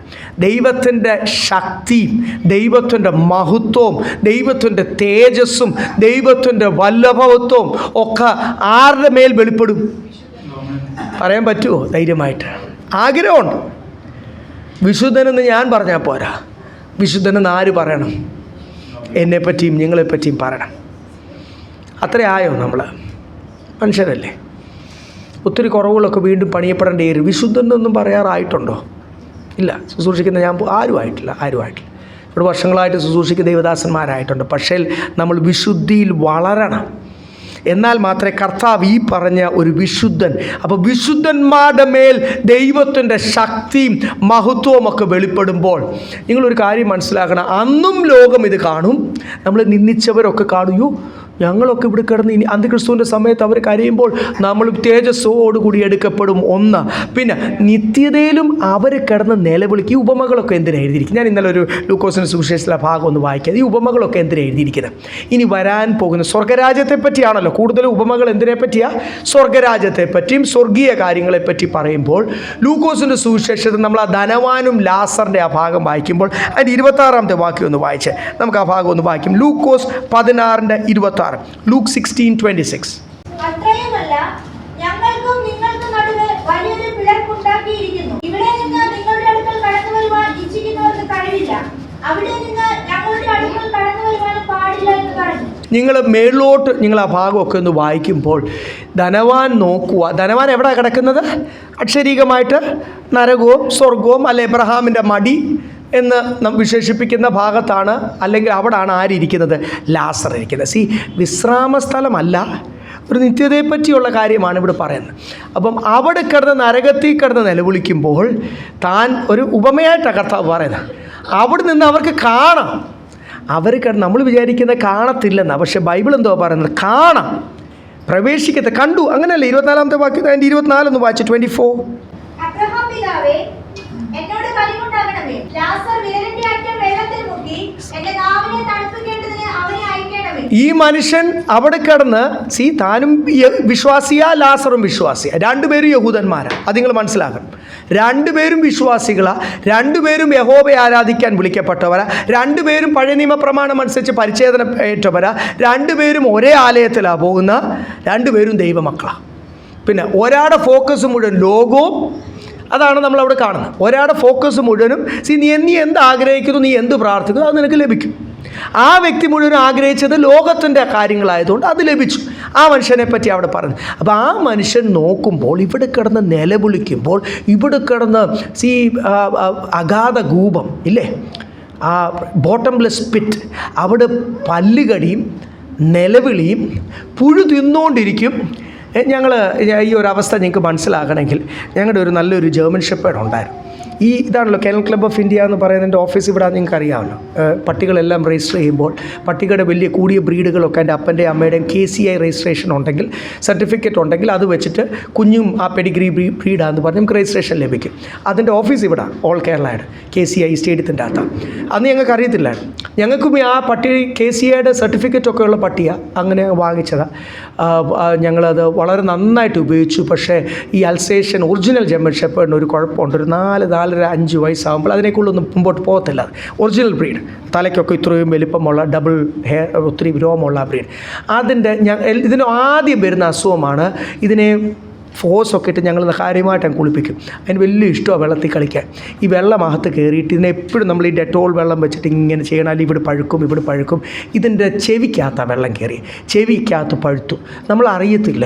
ഞങ്ങൾ കണ്ടുകൊണ്ടിരിക്കുമ്പോൾ ജീവനോ, ഞങ്ങൾക്ക് വലിയ സ്നേഹമാണ് പട്ടിക്ക് ഭയങ്കര ബുദ്ധിയാണ്, ഭയങ്കര സ്നേഹമാണ്. ചാടി ഞങ്ങളുടെ കട്ടിലൊക്കെ കയറും. ഞങ്ങൾ അധികം വീടിൻ്റെ അകത്ത് കയറ്റത്തില്ലെങ്കിൽ വലിയ ഇഷ്ടമാണ് ഫാനൊക്കെ ഇട്ട് പാട്ടൊക്കെ കേട്ട് ഇങ്ങനെ കിടക്കാൻ, തലോണയിലൊക്കെ കിടക്കും. ഭയങ്കര മനുഷ്യനുമായിട്ട് ഭയങ്കര അടുത്ത് കഴിഞ്ഞാൽ ചില പട്ടികൾ നല്ല ബുദ്ധിയാണ്, അങ്ങനെയൊക്കെ ഉണ്ട്. പക്ഷേ ഈ പട്ടിക്ക് ചെവി പഴുത്തു, ഉള്ളിൽ പുഴുവായി, വലിയ പുഴുവായി. ഞങ്ങൾ കണ്ടുകൊണ്ടിരിക്കും ഓരോ ദിവസവും. ഇതിൻ്റെ അകത്ത് അന്നൊന്നും ഇത്രയും ഞങ്ങളുടെ അതൊക്കെ ഗവൺമെൻറ് വെറ്റിനറീസൊക്കെ ഉള്ളൂ. ഇത് ഞങ്ങൾ പലപ്പോഴും ഇഞ്ചക്ഷൻ എടുക്കുന്ന പോലും ഞാനാണ് കൊടുക്കുന്നത്. ഡോക്ടർ അവിടെ ഗേറ്റിൻ്റെ അവിടെ നിൽക്കും. 3 ചങ്ങലയിലൊക്കെ ഇട്ടാൽ പോലും ഇത് 1 ചങ്ങല പൊട്ടിക്കും, 2 ചങ്ങല പൊട്ടിക്കും, 3ാമത്തെ പൊട്ടിക്കുന്ന മുമ്പേ ഡോക്ടർ പറഞ്ഞ് അത് അടച്ചോളാം. എന്നിട്ട് ഞാൻ സ്ഥിരം പുള്ളി ആദ്യമൊക്കെ അങ്ങനെ ആയിരുന്നു. പിന്നെ ഞാൻ തന്നെ ആ ആൻറ്റി റാബീസിൻ്റെ ആ ഒരു മരുന്ന് വാങ്ങിച്ചിട്ട് ഞാനങ്ങ് ഇഞ്ചക്ഷൻ കുത്തുക, കുപ്പി സൂക്ഷിക്കും 1 വർഷത്തേക്ക്. സർട്ടിഫിക്കറ്റ് അവർ തരത്തില്ല, നമ്മൾ ഡോക്ടർ ഇല്ലാതെ ഇഞ്ചക്ഷൻ കുത്തിയാൽ നമ്മൾ കുപ്പി സൂക്ഷിക്കും. അങ്ങനെയൊക്കെ ഞാൻ പറഞ്ഞത് വേറൊന്നുമല്ല, അത്രയും അങ്ങനെ ഇതായ പട്ടിയാണ്. പക്ഷേ അതിൻ്റെ ചെവിക്ക് ഉള്ളിൽ നിന്ന് വന്ന പഴുപ്പ്, പുഴുകൾ തിന്ന് അകത്തുനിന്നാണ് തിന്ന് വന്നത്. ഞങ്ങൾ നോക്കിയപ്പോൾ ഒരു ദിവസം ചെവിയുടെ അടിയൊക്കെ തിന്നുകൊണ്ടിരിക്കുക, പുഴുക്കൾ വന്ന് തിന്നുകൊണ്ടിരിക്കുക. ജീവനുണ്ട്, ഒരു കുഴപ്പമേ, എല്ലാം ചെയ്യുന്നു, കഴിക്കുന്നു. തിന്ന് ഈ ചെവിയുടെ ഒരു ഭാഗം അങ്ങ് തീർത്തു. വെറുതെ പറയുമല്ല, ശരിക്കും പറയാം. എല്ലാവരും കുടുംബം ഇവിടെ ഉണ്ടല്ലോ, എൻ്റെ കുടുംബം ഇവിടെ ഉണ്ടല്ലോ. അത് തിന്ന് ഒരു സൈഡിൽ തിന്നിട്ട് പിന്നെ ഒരു നാറ്റം ഉള്ളിൽ നിന്ന് വമിക്കാൻ തുടങ്ങി. അപ്പം ഞങ്ങൾ മനസ്സിലാക്കി ചെയ്യാവുന്ന ഡ്രസ്സിങ് ഒക്കെ ഞങ്ങൾ ചെയ്തു, പല കാര്യങ്ങൾ വെച്ചു. അന്നാണ് ഞാൻ ആദ്യമായിട്ട് അത് കുറച്ച് നാളുകൂടി ജീവിച്ചു. പക്ഷേ ചെവി തിന്നു കൂടുതൽ പോയി. ഞങ്ങൾ തന്നെ കാഞ്ഞിരത്തിൻ്റെ വേരും പാലും മധുരവും ഇട്ട് തിളപ്പിച്ച് കഴിഞ്ഞാൽ ഇറ്റ്സ് എ സ്ലോ പോയിസൺ. അതിന് പോലും വേദന അനുഭവിക്കാതെ പുറകെ പോയിരുന്ന് അങ്ങ് കുഴിച്ചു, ഞങ്ങളുടെ അയ്യത്ത് തന്നെ കുഴിച്ചു വിട്ടു. അങ്ങനെ ചെയ്യേണ്ട വന്നു വലിയ വിഷമത്തോടു കൂടി. കാര്യം അതിലും കൂടുതൽ ആ വിഷമം അനുഭവിക്കാൻ ഞങ്ങൾക്ക് കാണാൻ പറ്റാതായിപ്പോയി. അതിങ്ങനെ ജീവനോടിരിക്കുമ്പോൾ പുഴു തിന്നുന്ന ഒരവസ്ഥ ഞാൻ ആദ്യമായിട്ട് അങ്ങനെ കാണുമ്പോൾ. സാധാരണ മരിച്ചു കഴിഞ്ഞിട്ടാൽ ഇതേ വെള്ളപ്പുഴു തന്നെയാണ് വരുന്നത്. ശവം തിന്നാനും നമ്മൾ പലതും പട്ടിയൊക്കെ ഇങ്ങനെ കുഴിച്ചിട്ടതൊക്കെ ഇങ്ങനെ മാന്തുമ്പോൾ നമുക്ക് കാണാം ഇതേ മാംസം തിന്നുന്ന ആ വെള്ളപ്പുഴുക്കൾ. ഇത് ജീവനോടിരിക്കുമ്പോൾ തിന്നും. നരകത്തിലെ അവസ്ഥ എന്തുവാ? പുഴു തിന്നുകൊണ്ടിരിക്കുക, പക്ഷെ തീരുന്നില്ല. കരിഞ്ഞുകൊണ്ടിരിക്കുക. പക്ഷേ നമ്മളൊക്കെ ബാർബിക്യൂ കബാബ് ഉണ്ടാക്കുന്നവരല്ലേ, 15 മിനിറ്റ് അത് മതി. ഒരു 30 മിനിറ്റൊക്കെ വെച്ചാൽ അത് ഹാർഡ് ഇതായിട്ട് കരിയും. ഒരു 2 മണിക്കൂറൊക്കെ വെച്ചാൽ പിന്നെ അതിനെ കരിക്കട്ടയായിട്ട് ഉപയോഗിക്കാം, തിന്നാൻ പറ്റത്തില്ല. ഇത് തീരത്തില്ല. 1 ലക്ഷമല്ല, 1 കോടിയല്ല, 10 ബില്യൺ, സില്യൺ, ട്രില്യൺ, ഇനിയൊക്കെ ഉണ്ടോ? Infinite number of years. തീരുന്നില്ല.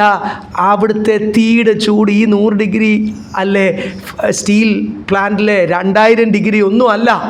അവിടുത്തെ തീയുടെ ചൂട് അനുസരണക്കെട്ടവരെ ന്യായം വിധിക്കുവാൻ ദൈവം വെച്ചിരിക്കുന്നതുകൊണ്ട് അതിൻ്റെ നിലവിളിയും ഭയവും നിമിത്തം അമറിക്കും, പല്ല് പേടിച്ചിട്ട് പല്ല് കടിക്കും, കത്തുക, കരിയുക, പക്ഷേ തീരുന്നില്ല ആ ന്യായവിധി അങ്ങനെ. പക്ഷെ അതേ സമയത്ത് അതൊരു സൈഡിലങ്ങ് നടക്കുവാണെങ്കിൽ കുഴപ്പമില്ലായിരുന്നു. ആ ദൈവവചനം അനുസരിക്കാത്തവർ നോക്കുമ്പോൾ ഇവിടെ എഴുതിയിരിക്കുന്ന പോലെ ഒരു പിളർപ്പുണ്ട്. there is a gulf between us. അവർ നോക്കുമ്പോൾ, ഈ മനുഷ്യൻ നോക്കിയപ്പോൾ അവിടെ ലാസർ എബ്രഹാമിൻ്റെ മടിയിലിരുന്ന് ദൈവിക തേജസ്സിൽ സന്തോഷം അനുഭവിക്കുന്നു. എന്തൊരു വിഷമമുള്ളൊരു കാര്യം. നിങ്ങളൊന്ന് ഓർത്ത് നോക്കുക, നരകത്തിൽ പോകുന്നവരുടെ വിഷമം. ഞാൻ ഇന്നലെ ഭാവമൊക്കെ ചിന്തിക്കുവായിരുന്നു. ഈ ഉപമ നിങ്ങൾ ശരിക്കും ഒന്ന് വായിക്കുക. അവിടെ നോക്കുമ്പോൾ, അതുകൊണ്ടാണ് എൻ്റെ ദൈവമേ ആ ലാസറിനെ ഒന്ന്, ആ മടിയിലിരിക്കുന്ന ലാസറിനെ ഒന്ന് അയക്കണേ, എൻ്റെ നാവിൽ ഒരു തുള്ളി വെള്ളം ഒന്ന് വെക്കുക, ഒരു അല്പം വെള്ളം. പിന്നെ എൻ്റെ സഹോദരന്മാരെടുത്തോട്ട് സുവിശേഷം പറയുവാൻ ഈ ലാസറിനെ ഒന്ന്.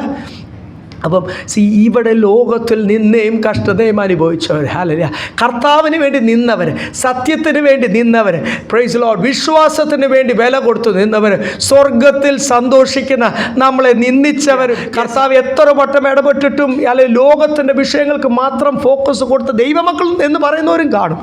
അവരൊക്കെ നിത്യത പ്രാപിക്കത്തില്ല. നിത്യത പ്രാപിക്കുന്നവർ ആര് മാത്രമേ ഉള്ളൂ?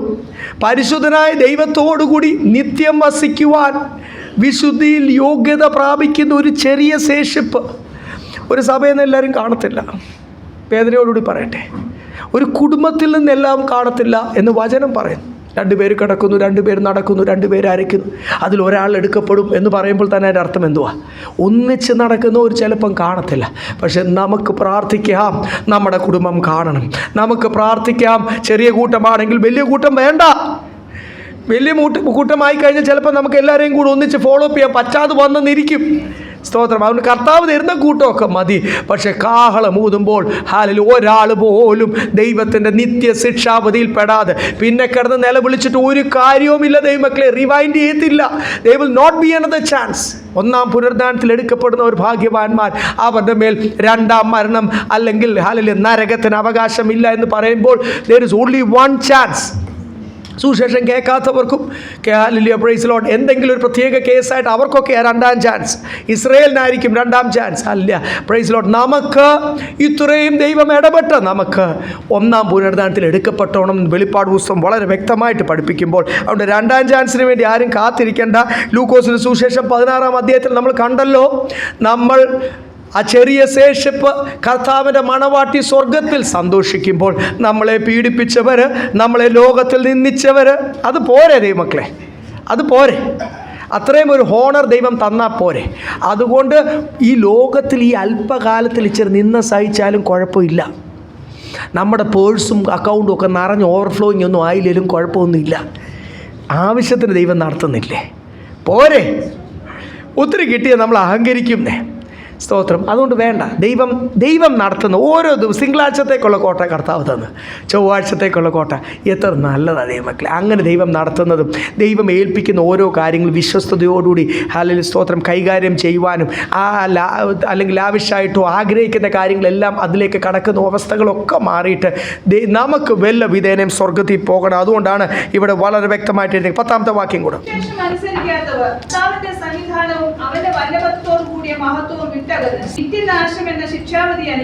സുവിശേഷം കേൾക്കാത്തവരും അനുസരിക്കാത്തവരും നിത്യ ശിക്ഷാവധി അനുഭവിക്കുമ്പോൾ ഇവിടെ എഴുതിയിരിക്കുന്ന we will be glorified together with him എന്ന് എഴുതിയിരിക്കുന്നത്.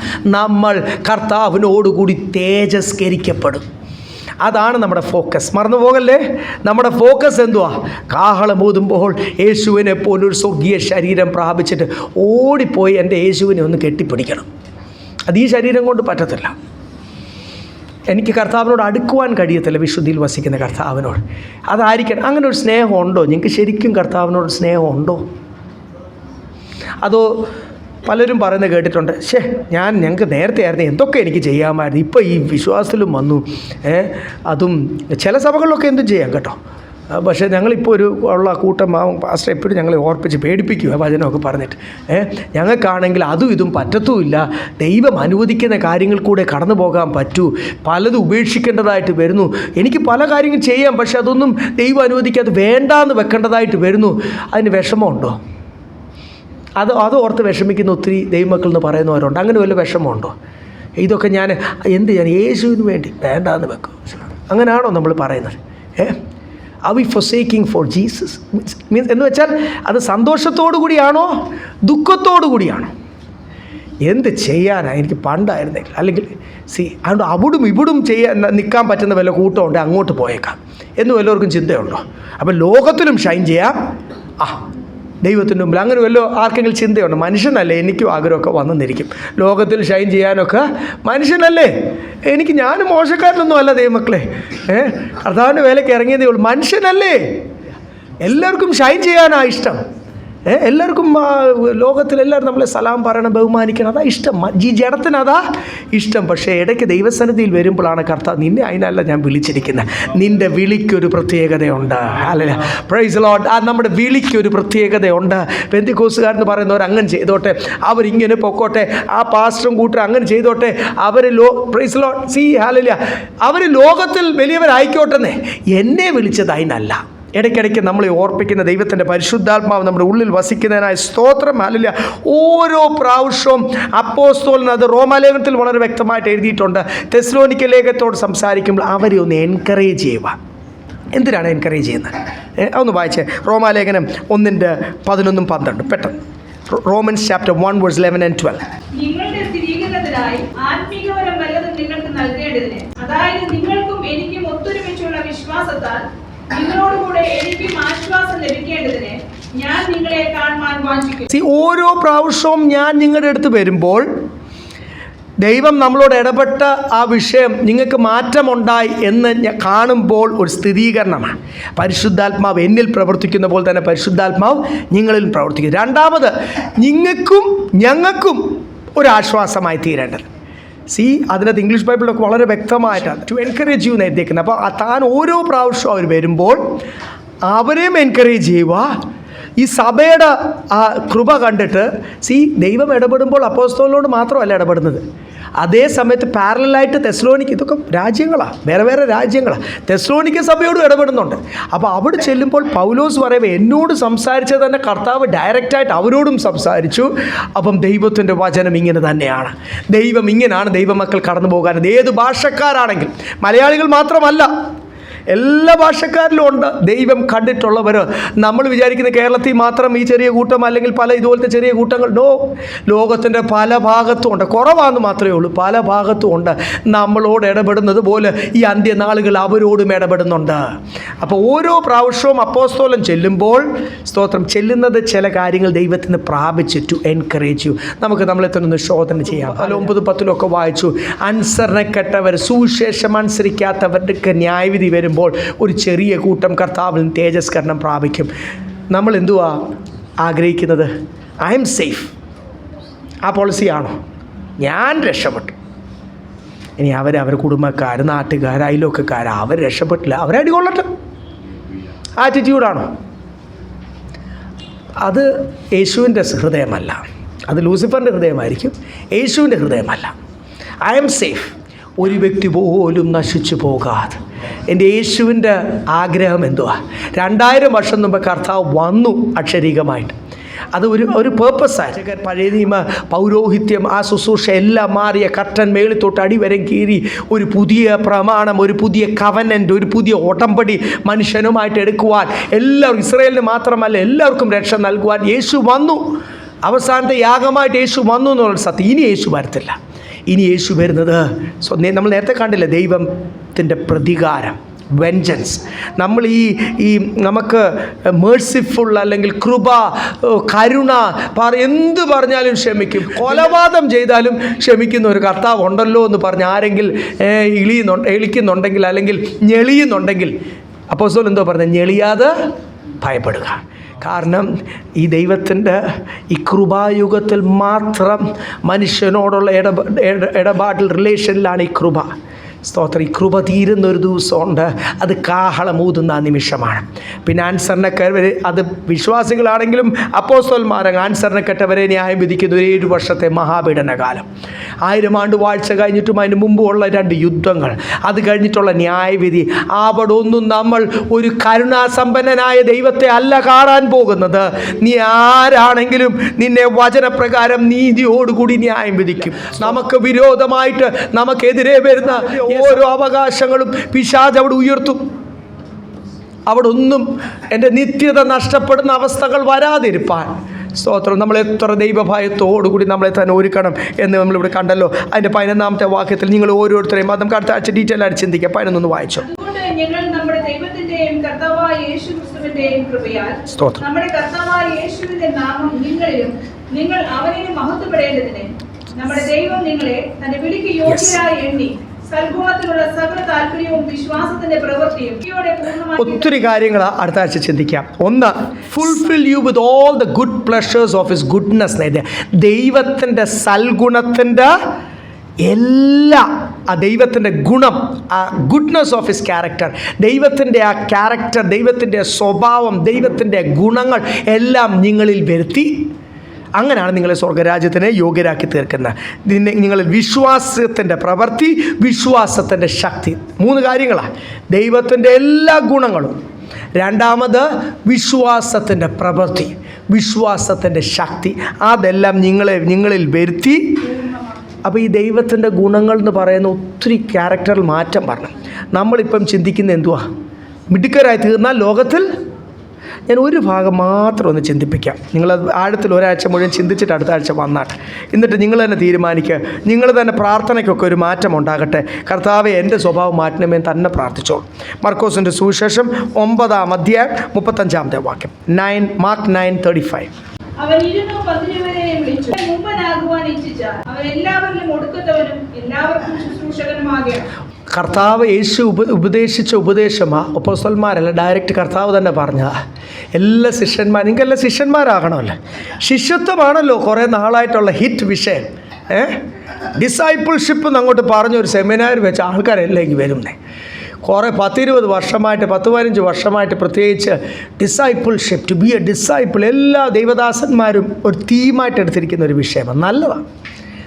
പക്ഷേ അതിൽ ചില കർത്താവിൻ്റെ എല്ലാ ഗുണങ്ങൾ എന്ന് പറഞ്ഞിരിക്കുന്നതിൻ്റെ അകത്ത് ദൈവത്തിൻ്റെ ഗുണം, യേശുവിൻ്റെ അഭാവം വരണമെങ്കിൽ വരുന്ന മാറ്റങ്ങളാണ് നമ്മളിവിടെ കാണുന്നത്.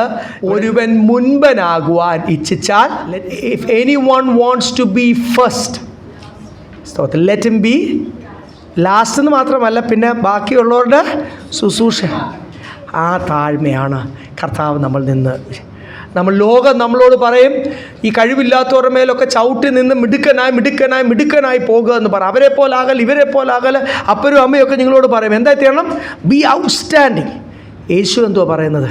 നീ സ്വർഗത്തിന് യോഗ്യനായി തീരണം. Worthy for the kingdom of God. സ്വർഗീയ ജ്ഞാന പൊട്ടനായി തീരണം എന്നല്ല എൻ്റെ അർത്ഥം കേട്ടോ. പക്ഷെ മിടുക്കനായി തീരാനല്ല. രണ്ടും രണ്ടാണ്. ലോകത്തിൽ നമ്മുടെ കഴിവ് കൊണ്ട് മിടുക്കനായി തീരാനല്ല, പക്ഷെ സ്വർഗീയ ജ്ഞാനം എത്രത്തോളം എന്നിലും നിങ്ങളിലും വരുന്നോ, പ്രൈസ് ദി ലോർഡ്, എനിക്ക് ഫസ്റ്റ് ആകണ്ട. I won't be hidden behind Christ. ഇല്ലേ? ആരെയാണ് ഞാൻ പ്രൊജക്റ്റ് ചെയ്യുന്നത്? ക്രിസ്തുവിനെയാണ് പ്രൊജക്റ്റ് ചെയ്യുന്നത്. ക്രിസ്തുവിനെ മാത്രമാണ് പ്രൊജക്റ്റ് ചെയ്യുന്നത്. ആരും എൻ്റെ പേര് പോലും എങ്ങും പറയല്ലേ. പറഞ്ഞാൽ ഒരല്പം മഹത്വം എനിക്ക് കിട്ടിപ്പോകും, കർത്താവിന് മുഴുവൻ മഹത്വം കിട്ടാതിരിക്കും. അപ്പം നമ്മുടെ സ്വർഗത്തിന് യോഗ്യനായി തീരണമെങ്കിൽ അവിടെ എഴുതിയേക്കുന്നത് നിനക്ക് മുമ്പനാകണോ? You want be first? Yeshu പറയുക യു ബി ദ ലാസ്റ്റ്. എന്നിട്ട് ലാസ്റ്റായിട്ട് പോയി ഇരുന്നാൽ മാത്രം പോരാ, നീ മറ്റുള്ളവർക്ക് വേണ്ടി എന്ത് ചെയ്യണം? ശുശ്രൂഷ ചെയ്യണം. സേവാ കർണേ വാല, ഒരു ശുശ്രൂഷകൻ എന്ന് പറയുമ്പോൾ അത്ര അങ്ങോട്ട് വരാത്തതുകൊണ്ടാണ് ഞാൻ അതിനെ ഒരു ദാസൻ സെർവൻ്റ് ഓഫ് ഓൾ അങ്ങനെയല്ലേ എഴുതിയിരിക്കുന്നത് English. You be the servant of all. ദൈവമക്കളെ, ജാതികൾക്കും ശുശ്രൂഷ ചെയ്യുവാൻ, ദൈവമക്കൾക്കും ശുശ്രൂഷ. ആ താഴ്മയുണ്ടെങ്കിൽ മാത്രമേ ജാതികളുടെ മുമ്പിൽ ആ ഒരു സുശേഷക ആത്മാവ്, ഒരു സുശേഷത്തിൻ്റെ വാതിൽ തുറന്നിരിക്കും. എന്നോട് പലപ്പോഴും ചില സമയത്തൊക്കെ എൻ്റെ ഭാര്യ, പക്ഷേ അധികം പറയാറില്ല അങ്ങനെ, കൂടുതൽ സമയത്ത് എൻ്റെ മക്കൾ, കർത്താവിനെ പഠിപ്പിച്ച പാഠം. ഞാൻ അങ്ങനെ താഴ്മയുള്ളായിരുന്ന മനുഷ്യനൊന്നല്ല. അഹങ്കാരം കൊണ്ട് ദൈവത്തിനെ നടി വാങ്ങിച്ച കാര്യങ്ങൾ മാത്രമേ കർത്താവിനെ ശരിക്കും അറിയുന്നതിന് മുമ്പേ എൻ്റെ ജീവിതത്തിലുള്ളായിരുന്നു. ദൈവം പഠിപ്പിച്ച പാഠങ്ങളല്ലേ. നമ്മളൊക്കെ ഈ മരുഭൂമി യാത്ര കർത്താവ് നമ്മളെ, പക്ഷെ പലപ്പോഴും നമ്മൾ ജാതികളുടെ മുമ്പിലും ആ താഴ്മയും അവർക്ക് വേണ്ടിയും ശുശ്രൂഷിക്കുമ്പോൾ, ദൈവമക്കൾക്ക് വേണ്ടി ശുശ്രൂഷിക്കുമ്പോൾ പലപ്പോഴും ലോക മനുഷ്യർ, എൻ്റെ കസിൻസ് എന്നോട് ചോദിച്ചിട്ടുണ്ട്, മക്കൾ എന്നോട് ചോദിച്ചിട്ടുണ്ട്, പലരും എന്നോട് ചോദിച്ചിട്ടുണ്ട്, എന്തിനാ എൻ്റെ ആവശ്യം? മറ്റുള്ളവർക്ക് വേണ്ടി ശുശ്രൂഷ ചെയ്യാൻ പോകുന്നത് എന്തിനാ? അവരുടെ മുമ്പിൽ ചീപ്പായി പോവാണോ? അല്ലെ എന്തിനാ അതിൻ്റെ ആവശ്യം? നമ്മളിവിടെ വായിച്ചില്ലേ, be the servant of all. നമ്മൾ ശുശ്രൂഷ ചെയ്യുന്നതുകൊണ്ട് ഒന്നും ദൈവമക്കളെ അങ്ങ് ഇല്ലാതായി പോകത്തൊന്നുമില്ല. യേശുവിൻ്റെ സ്നേഹം കാണിക്കുവാൻ ദൈവം തരുന്ന അവസരങ്ങളെല്ലാം ആരെങ്കിലും കൊണ്ടൊക്കെ കാശ് കൊടുത്ത് ജയിപ്പിക്കാനൊക്കെ ആർക്കും പറ്റും, എനിക്കും പറ്റും. അതല്ല അവിടെ എഴുതിയിരിക്കുന്നത്. അങ്ങനെയാണോ അവിടെ എഴുതിയേക്കുന്നത്? Make few servants and make your servants do the work എന്നാണോ എഴുതിയിരിക്കുന്നത്? അല്ല, യു ബി ദ സെർവൻറ്റ്. ഈ ശുശ്രൂഷകൻ എന്ന് പറയുന്ന ഒരു ലെവലിലേക്ക് അങ്ങനെയുള്ളവരല്ലേ, ശിഷ്യന്മാരല്ലേ സ്വർഗത്തിൽ പോകത്തുള്ളൂ. ആ ശിഷ്യത്വത്തിലേക്കല്ലേ നമ്മൾ സഹോദരന്മാരും സഹോദരിമാരും പ്രായമുള്ളവർ കർത്താവിൻ്റെ മണവാട്ടി ആകാനല്ലേ നമ്മൾ ആഗ്രഹിക്കുന്നത്. ഒരുവൻ കർത്താവിനെ പിൻപറ്റണമെങ്കിൽ എങ്ങനെയായി തീരണം എന്നാണ് പറഞ്ഞിരിക്കുന്നത്. സ്തോത്രം. അതിൽ പെടുന്നതാണിത്. ശിഷ്യന്മാരെല്ലാം അടുത്ത് വിളിച്ചിട്ട് പറയുക, നിനക്ക് മിടുക്കൻ ഒന്നാമതാകണോ ലോകത്തിൽ? സ്തോത്രം. ആദ്യം നീ you be the last and the servant of all. ദൈവമക്കളെ, ഇതുപോലെ സ്വർഗരാജ്യത്തിൽ യോഗ്യനായി തീരുവാൻ എവിടെയൊക്കെ എൻ്റെ ജീവിതത്തിലും നിങ്ങളുടെ ജീവിതത്തിലും മാറ്റം ആവശ്യമാണോ, ദൈവം ആഗ്രഹിക്കുന്ന ഒരു താഴ്മയിലേക്ക്. ഹല്ലേലൂയ. സ്തോത്രം, സ്തോത്രം. സാത്താൻ ഇടയ്ക്ക് പറയും, നിൻ്റെ പേരോട് ഒന്ന് എല്ലാവരും ഒന്ന് അറിയട്ടെന്ന് വല്ലതും പറഞ്ഞ് യേശു പത്രോസിനോട് പറഞ്ഞില്ലേ? എന്തോ പറഞ്ഞത്? ആത്മാവിൽ നിറയുന്നത് പത്രോസ് പറഞ്ഞു, പോ പിശാച്, ഗെറ്റ് ബിഹൈൻഡ് മീ. ഇങ്ങനത്തെ ഐഡിയ കൊണ്ട് വരുന്നവൻ മുമ്പിൽ നിന്നേക്കല്ല, പുറപ്പെ നിന്നു.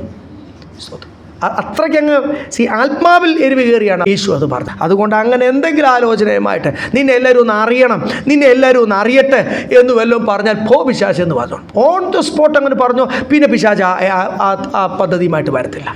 ക്രിസ്തു എന്നിൽ കൂടി വെളിപ്പെടണം. നമുക്ക് തീരുമാനമെടുക്കാം പകൽക്കാലം. ഹല്ലേലൂയ. എന്നാൽ മാത്രമേ അടുത്ത ആ 11 12 പറഞ്ഞ് നിന്നെ സ്വർഗരാജ്യത്തിന് സകലത്തിലും യോഗ്യനായി തീർക്കുക. It is not that easy.